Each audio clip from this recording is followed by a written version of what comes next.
ඊළඟට අපිට තියෙන්නේ ඒකාකාර තුනී කුහර අර්ධගෝලය. අර්ධගෝලයක්. දැන් අර්ධගෝලයක් කියන එක අපිට මේ බෝඩ් එකේ අඳින්න බැරි නිසා අර්ධගෝලයක් කියන්නේ ඇත්තටම මෙන්න මේ වගේ දෙයක්. පොල් කට්ටක් වගේ දෙයක් බැලුවොත්. දැන් බලන්න මේක ත්‍රිමාණ වස්තුවක්. අර්ධගෝලයක්. එහෙනම් මේක ඇතුළේ කුහර කියන්නේ ඇතුළේ හිස් නැම මේ පොල් කට්ටක් ගෙනා මේක අර්ධගෝලයක් වගේ. තුනී කියන්නේ මොකද්ද? තුනී කියන්නේ මෙන්න මේ පෘෂ්ඨයේ වර්ගඵලයේ සිහින්. ඒ කියන්නේ මෙයාගේ පරිමාවත් එක්ක මේ පෘෂ්ඨ වර්ගඵලයත් එක්ක සැසඳුවාට පස්සේ මෙන්න මේ ගැට්ට තියෙනවා ගැට්ට පුළුවන් තරම් සිහින්. ඒ කියන්නේ මේක හිතන්න මේ කොළ කෑල්ලකින් ගපකල මේත් ඝනකම වැඩි අතරම. දැන් කුහර අර්ධගෝලයක් කියන්නේ මෙන්න මේ එකක්. ආසන්න වශයෙන් පොල් කට්ටක් වගේ. පේනවනේ? කුහර අර්ධගෝලයක්. දැන් මේක අපිට මේ විදියට බෝඩ් එකේ අඳින්න බැරි නිසා අපි අඳින්නේ මෙන්න දැන් මේක මෙහෙම තන තිබ්බට පස්සේ අපිට පේන්නේ අර්ධ වෘත්තයක් වගේනේ. අර්ධ වෘත්තයක් වගේ. අපි අඳින්නේ අන්න ඒ වර්ධ වෘත්තය තමයි. ඒ කියන්නේ මේක හරියට ඇඳොත් අපි අඳින්න ඕන මෙහෙම. මෙහෙම ඇඳලා අපිට වැඩ කරන්න බැරි නිසා අපි අඳින්නේ මෙන්න මේ වගේ අර්ධ වෘත්තයක් තමයි අඳින්නේ. අර්ධ වෘත්තයක්. අර්ධ ගෝලය වලට අර්ධ වෘත්තයක්. මේක ත්‍රිමාණයි. දැන් බලන්න මේක මෙහෙම තිබ්බට පස්සේ මේක මෙහෙම තිබ්බත් මෙයත් මෙයාගේ අක්ෂය මෙහෙම මැදින් ගත්තොත් මෙන්න මේ සිදුරත් එක්ක මම මේ අක්ෂය මාක් කරනවා. බලන්න අක්ෂය. මෙයාගේ අක්ෂය මෙහෙම. මේක මෙහෙම තියලා බැලුවට පස්සේ මෙයත් සමමිතිකයි. දැන් හිතන්න මේක x අක්ෂය කියලා. මේක x අක්ෂය වුණොත් මෙයා මේ උඩටයි යටටයි පැත්තට හැම පැත්තටම මේ අක්ෂය වටා සමමිතිකයි. මේ අක්ෂය වටා මේ වස්තු සමමිතිකයි. සමමිතික නිසා මේක වටා බැලන්ස් කරන්න පුළුවන් අනිවාර්යයෙන්ම මෙන්න මෙයා ගුරුත්ව කේන්ද්‍රයේ තියෙන්නේ මොකක්ද? මෙන්න මේ අක්ෂය මත තැනක තමයි තියෙන්නේ. ඉස්සෙල්ලම ඒක තීරණය කරන්න ඕන. ඒක තේරුම් ගන්න ඕන ඉස්සෙල්ලා. මොකද මෙයා බැලන්ස් මේ පේනවනේ මේ අක්ෂය මත මම මෙහෙම පෑන තිබ්බට පස්සේ අක්ෂය වටා මේ අර්ධගෝලය කියන එක සමමිතිකයි. ඉතින් ඉස්සෙල්ලාම මේක ලියන්න මොකක්ද? අර්ධගෝලය. මේ වාක්‍ය ලියන්න ඔයාලට ලකුණු දෙනවා. x අක්ෂය වටා සමමිතික වන බැවින් එහි ගුරුත්ව කේන්ද්‍රය x අක්ෂය මත පිහිටයි. x අක්ෂය වල මේක අපි මෙහෙම ඇද්දට මේක වටේටම තියෙනවා ත්‍රිමාණ වස්තුවක්. අපිට කරන්න දෙයක් නැහැ. අපි අඳින්නේ මෙහෙම. අඳිනකොට දැන් හිතන්න ඒ කියන්නේ මෙයා ගුරුත්ව කේන්ද්‍රය මෙන්න මේ x අක්ෂය මත වෙනවා කියලා තේරුම් ගන්න. ඊළඟට අපි මෙයා කපා ගන්න ඕන අංශු මාත්‍ර කොටස් වලට. කොහොමද කපන්නේ? කලින් විදියටම අපි කපමු. මෙහෙම. දැන් මෙතන ඔහොම පෙනුනට මෙයා කපන්න ගියොත් මෙයා මොකද්ද ලැබෙන්නේ? මතක තියාගන්න මෙයාගේ වටේ රවුම මෙයා මෙහෙම කපුවා කියන්නේ මෙයාගේ වටේම කැපෙන්න බෑ. කලින් අර කේතුව කපුවා වගේ අපිට ලැබෙන්නේ මොකද්ද? වලල්ලක්. මේකෙත් ලැබෙන්නේ තුනී වලල්ලක්. මේක කපුවාම අපිට මේක රවුමක් මෙයා කපනවා නම් මෙයාගේ අංශු මාත්‍ර කොටස ගන්න මේ වගේ රවුම් වලට කපන රවුම් ඉන්නේ වලලු වගේ. වලලු තේරුණා ඇති කියලා ඉතල මේ වගේ වලල්ලක්. මෙයා වටේටම තියෙනවා. අපිට ඒක පොතේ අඳින්න බෑ ත්‍රිමාණ. ඒ කියන්නේ ඇන්දොත් දැන් හොමෙනවා මෙන්න මේ වගේ වලල්ලක්.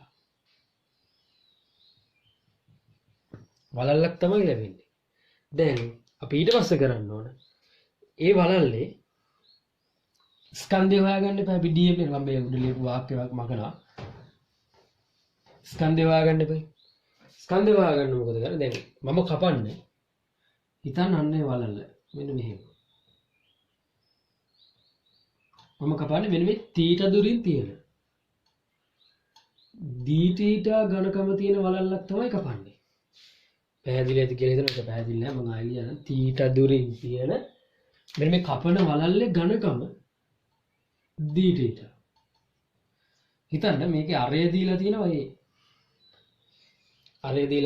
එහෙමනම් මෙතන තීටා දුරින් තියෙන දීටීට දැන් එහෙම වලලු කැපුවට පස්සේ මේ තීටා කියන කෝණය දැන් මේක මේ හරියට ගියාට පස්සේ තීටා කියන කෝණේ තව අඩුනොත් මේ හරිය තියෙන වලල්ල මට අහු වෙනවා.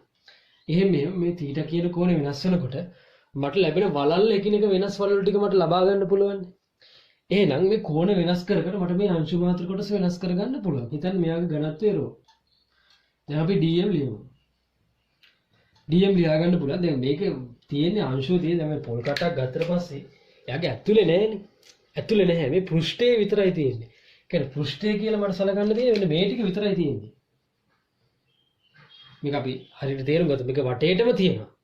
එහෙමනම් මම මේ දිග හරියට මට ලියා ගන්න පුළුවන් මේ ඇතුලේ කෝණය dt නම් මෙයා මේ ආස්ත දැන් මේක හැන්දොත් මෙන්න මෙහෙම එකක් තමයි ඔය තියෙන්නේ මේ කේන්දරයත් එක්ක මෙහෙම අදලා මෙන්න මේ වගේ ටිකක් තමයි ඔය තියෙන්නේ කේන්දරය ආපාදනය කරන මෙන්න මේ කෝණය තමයි dt උනොත් මතක තියාගන්න මට මෙතන මෙන්න අන්න මේ ඉදිරිය ලියා ගන්න පුළුවන් a d theta කියලා is සමානයි r theta මෙන්න මේ ඉදිරිය ගණන පෘෂ්ඨයේ තියෙන දුර a d theta දැන් dm කියන එක නා ලියා ගන්න පුළුවන් මෙතන අපිට මෙහෙම කැපුවාට පස්සේ ඉන්නේ වලල්ලක්නේ වලල්ලක් ඒ වලල්ල ස්කන්ධෙ මට ලියා ගන්න පුළුවන් වලල්ලක් නම් 25 ඒකට දැන් එයාගේ දැන් අරය මොකක්ද දෙන්නේ දැන් ඉතින් වලල්ල නම් දැන් මේ වලල්ල නම් මේ වලල්ලේ අරය එන්නේ මොකද්ද මෙන්න මේ ටිකේ අරය අරය ඒ කියන්නේ මේ වලල්ල නම් මේ වලල්ල ඇඳුත් නම් දැන් ওই පැත්තෙන් බලලා තියෙන්නේ මෙන්න මේ ටික තමයි ඒකට දැන් හිතන්න මේ දුර a නම් මේ කෝණය θ නම් අර කියන්නේ a sin θ එතකොට මේ වල 25 a sin θ 25 r වෙනුවට a sin θ d θ rho a sin θ a d θ rho තමයි එන්නේ 25 a sin θ කියන්නේ මෙන්න මේ වලල්ලේ අරය ඊට පස්සේ ඒකේ වැඩි කරන්න ඕනේ මෙයාගේ මේ ඝනකමින් ඝනකම කියන්නේ පෘෂ්ඨේ වලල්ලක් කියලා ආවට මේ වලල්ල ඝනකමක් තියෙනවනේ මෙන්න මේ ඝනකමෙන් ගුණ කරන්න ඒකට ඒක a d θ ආය ඝනත්වයෙන් වැඩි වෙන්නත් ඕන ඕක තා පොඩ්ඩක් සුළු කර 25a වර්ගය 25a වර්ගය rho sin θ d θ කියලා අපි ලියනවා දැන් අපි හොයාගත්තා අපි මේ කපපු මෙන්න මෙයාගෙන් කපපු අංශු මාත්‍ර වලල්ලක ස්කන්ධයක කියලා හොයාගත්තා දැන් එතනින් එහා ඉතින් ප්‍රශ්නයක් නෑ අපි වැඩ ටික කරගෙන යමු මොකක්ද සූත්‍රය x බා සමාන අනුකලන x dm යට අනුකලන dm x බා අනුකලන x කියන්නේ මොකද්ද අපි සලකන දැන් මෙතන නම් ආවේ වලල්ලක් එයා ගුරුත්ව කේන්ද්‍රයෙන් උන මෙන්න මේ අක්ෂය මත මැද වලල්ලක් නම් අක්ෂය මත මැදෙන්න එන්න ඕන එයාගේ බර යන්න ඕන මෙතනින් අපි ගත්ත වලල්ලේ එහෙමනම් අන්න එයාගේ ක්‍රියාරේඛාවට මෙන්න මේ O ලක්ෂයේ ඉඳන් තියෙන ලම්බක දුර කියන්නේ මෙන්න මේ දුර කියන්නේ මොකද්ද මේ මෙන්න මේ දුර A නම් මෙන්න මේ දුර A කියන දුර මෙහෙට කැඩුවා නම් හරි එතකොට මේ දුර එන්නේ A cos θ කියලා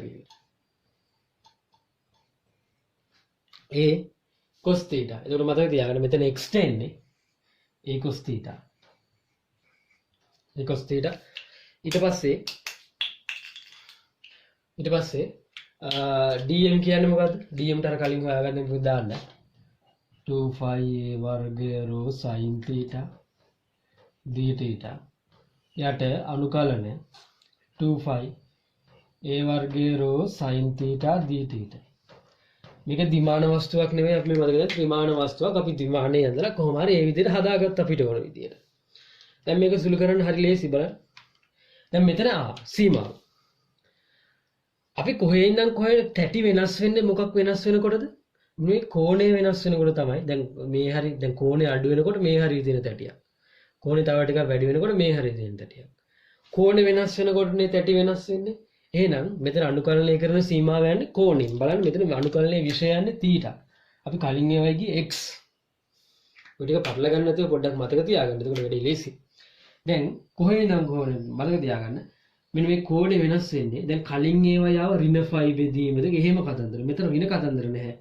බිංදුවේ ඉඳන් 5 බෙදීම දෙකට තමයි බලන්න කෝණය දැන් මෙයා මෙතනම ඉන්න වෙලාවට මෙහෙම තිබ්බොත් කෝණය බිංදුව වුණොත් කිසිම වලල්ලක් නැහැ චුට්ටක් වැඩි වෙනවලුන උඩට මේ පැත්තෙන් පොඩ්ඩක් වැඩි වෙනවා කියන්නේ වලල්ල කම්ප්ලීට් වෙනවා කියන්නේ ත්‍රිමාන වස්තුව තා ටිකක් වැඩි වෙනකොට ඊළඟ වලල්ල කෝණය මේ පැත්තට උඩට ලොකු වුණා නම් ඇති මේ පැත්තට ලොකු වුණා නම් ඇති සම්පූර්ණ වලල්ල කම්ප්ලීට් වෙනවා එතකොට මෙතන සීමාව යන්නේ බිංදුව ඉඳන් 5 බෙදීම දෙකට දැන් මේ අනුකලනය කරන එකයි තියෙන්නේ බොහොම පහසු අනුකලනයක් මෙතන තියෙන්නේ සීමාවක් දාගත්තා නම් මම උඩින් මකනවා මේ ටික අපිට කරන්න තියෙන්නේ බලන්න දැන් කැපෙන ඒවා කපලා දාන්න බලන්න මෙන්න මෙතන A වර්ගයට මේ A වර්ගයේ 25A වර්ගයේ මේ 25A වර්ගය කැපෙනවා රෝත් කැපෙනවා sin θ එහෙම කපන්න යන්න එපා උඩ යට එයි θ විෂය ඉතුරු ටික ඔක්කොම ඉතුරු වෙනවා ඒ කියන්නේ x බා සමානයි බිඳුනම් 5 බෙදීම දෙකට මෙන්න මේ ඒක එළියට ගන්න නියදයක් cos theta sin theta d theta යට අනුකලනයේ බිඳුනම් 5 බෙදීම දෙකට sin theta d theta අනුකලනය කිරීම ඔබට බාරයි බොහොම සරල අනුකරණයක් තියෙන්නේ ඔබ sin theta cos theta තියෙන්නේ sin theta cos theta ගේ අනුකලනය කැමති විදිහකට අනුකලනය කරන්න කෙනෙක්ට පුළුවන් sin 2 theta කියලා ආදේශය දාලා අනුකලනය කරන්න තව කෙනෙක්ට පුළුවන් මේ දෙන්නගේ භාගකෝණ දාලා අනුකලනය කර මේ sin 2 theta කියන භාගකෝණ සූත්‍රය දාලා එහෙම යන්න පුළුවන් එහෙම නැත්නම් ඊට වඩා ලේසි මේක මට ලියා ගන්න පුළුවන් නේද sin වර්ගයේ theta බෙදීම 2යි කියලා මෙයා උඩ එක්කිනාගේ අනුකලනය කෙලින්ම ලියනවා ඒ sin වර්ගයේ theta බෙදීම 2 අනුකලනයක පුළුවන් වෙන්න ඕන මෙතන අනුකලනය කියලා දෙන්න වෙලාවක් නැහැ මේ අනුකලනය තියෙනවා ඊට පස්සේ sin වර්ගයේ theta බෙදීම 2යි බිඳු යට sin theta අනුකලනය කරන්න පුළුවන් sin theta අනුකලනය කරාම වෙන්නේ මතක තියාගන්න අනුකලනය කරාම වෙන්නේ ඍණ cos theta බිඳුනම් 5 බෙදීම 2ට සීමාව ආදේශ කරලා හරියට සුළු කරන්න ඕන උඩ යට වෙනම එකපාර කලබලයට කරන්න යන්න එපා. දැන් තමයි අමාරු වෙටන එක තමයි ඊළඟට වෙන්නේ. ඒ නිසා හරියට පිළිවෙලට කරන්න x bar සමානයි a. දැන් මේ දෙකේ ඉලක්කමත් එළියට ගන්න. එතකොට sin වර්ගයේ 5 බෙදීම දෙක අපි දන්නවා sin 90 sin බිඳුවයි sin 90 එකයි. එතකොට මෙතන 1 ඍණ sin බිඳුවයි යට බලන්න හරියට බලන්න cos ඉස්සලා උඩ සීමාව ආදේශ කරන cos 90 බිඳුව ඍණ cos theta ආපහු තියෙන්නේ ඍණ cos බිඳුව යට සීමාව ඍණ cos බිඳුව ආපහු 1යි ඍණ 1 1යි يعني මෙතන ධන වෙනවා යට අන්තිමට එන්නේ a බෙදීම 2යි a බෙදීම 2යි ඒ කියන්නේ කුහර අර්ධගෝලයක් නම් මේ වගේ පොල් කට්ටක් නම් එයාගේ ගුරුත්ව කේන්ද්‍රය තියෙන්නේ මෙන්න මේ අක්ෂය මත මෙන්න මේ ශීර්ෂයේ ඉඳන්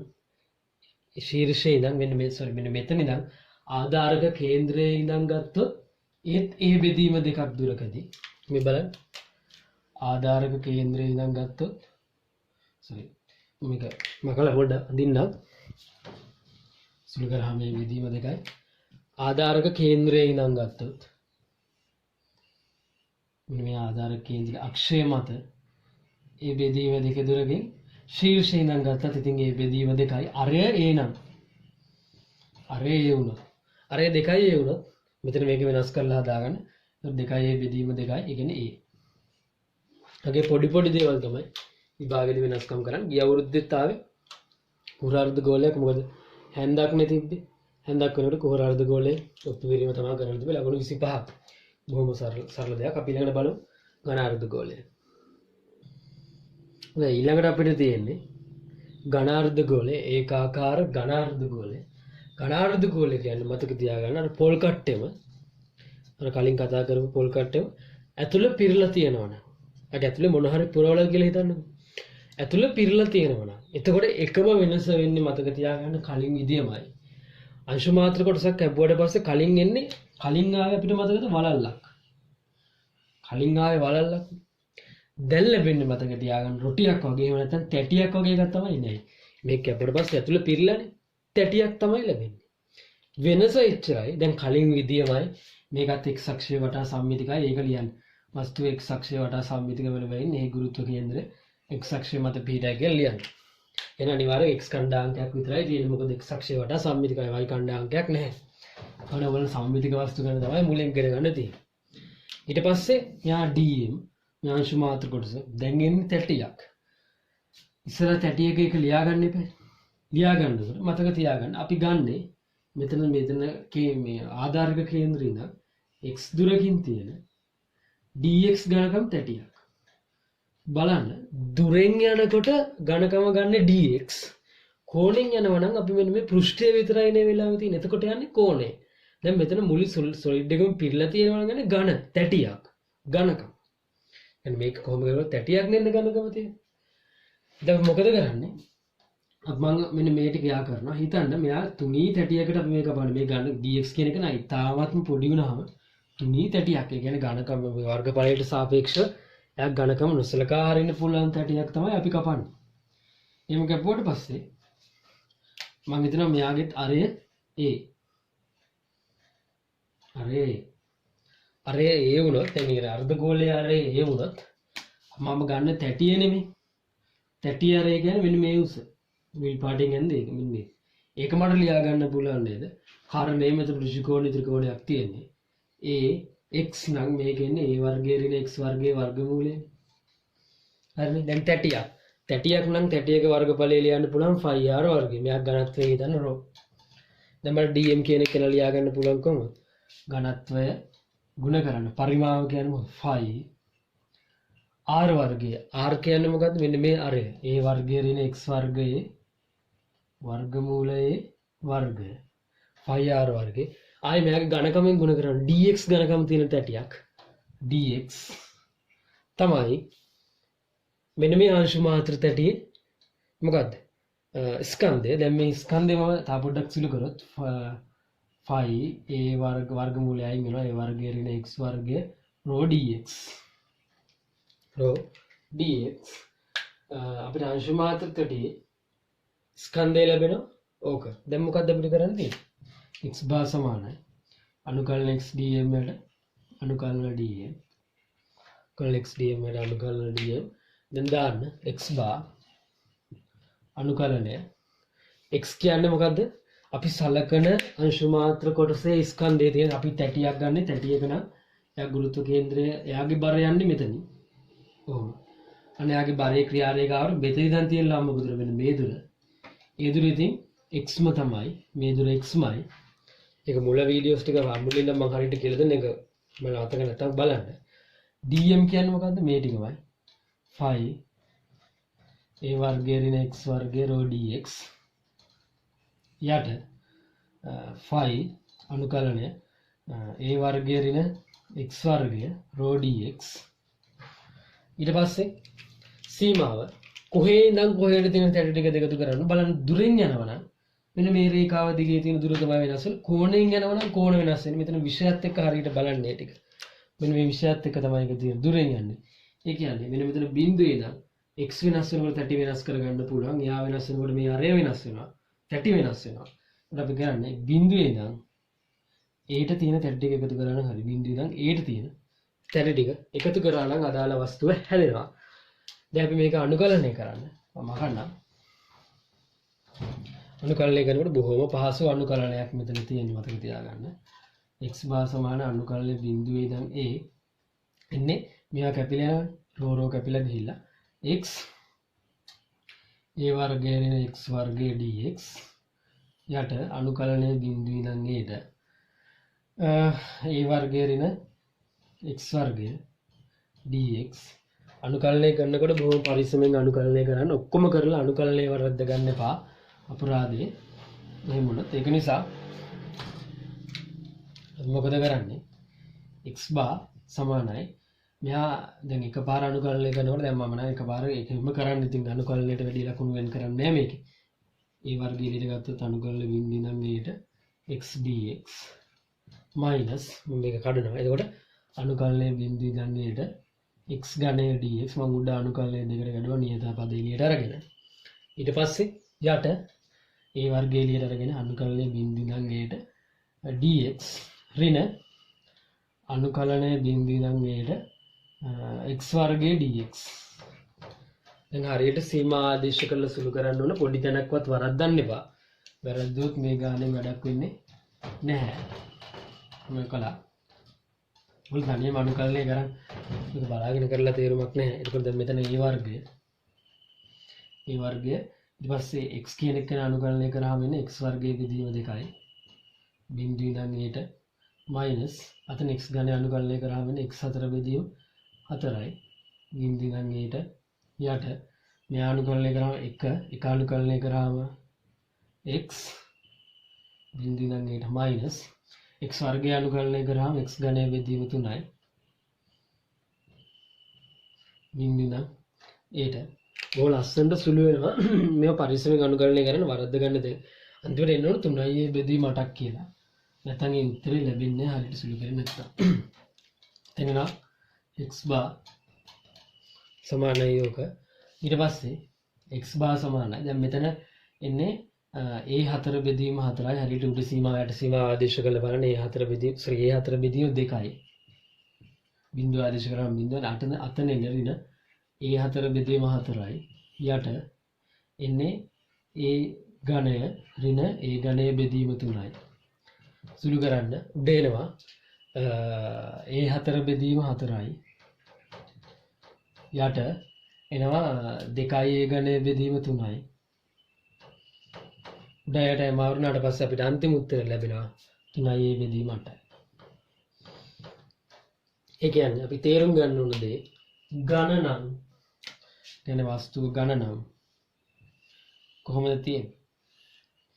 මෙන්න මේ අක්ෂය මත අරය a නම් අරය a වුණොත් මෙන්න මේ අරය a නම් ඊළඟට මේකත් a මෙහෙත් a වුණොත් මෙන්න මේ මෙතන ඉඳන් 3යි a බෙදීම 8 දුරකදී.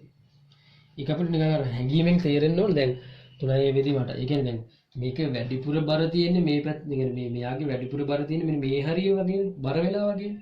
එහෙම වුණාට පස්සේ ඉතින් ගුරුත්ව කේන්ද්‍රය 3යි a බෙදීම 8 කියන්නේ මෙන්න මේ පැත්තට ළඟයි. මෙන්න මේ කේන්ද්‍රය පැත්තට ළඟයි. ශීර්ෂයේ ඉඳන් ගත්තොත් එන්නේ 5යි a බෙදීම 8යි. ඒක තේරෙන්නේ මේ පැත්තෙන් නම් මේ තියෙන ගුරුත්ව කේන්ද්‍රයට තියෙන දුර වැඩි, මෙහි ඉඳන් තියෙන දුර ළඟයි. ඒක තේරුම් ගන්න. ඝන අර්ධ ගෝලයේ කුහර අර්ධ ගෝලයේ වෙනස හරියට තේරුම් ගන්න.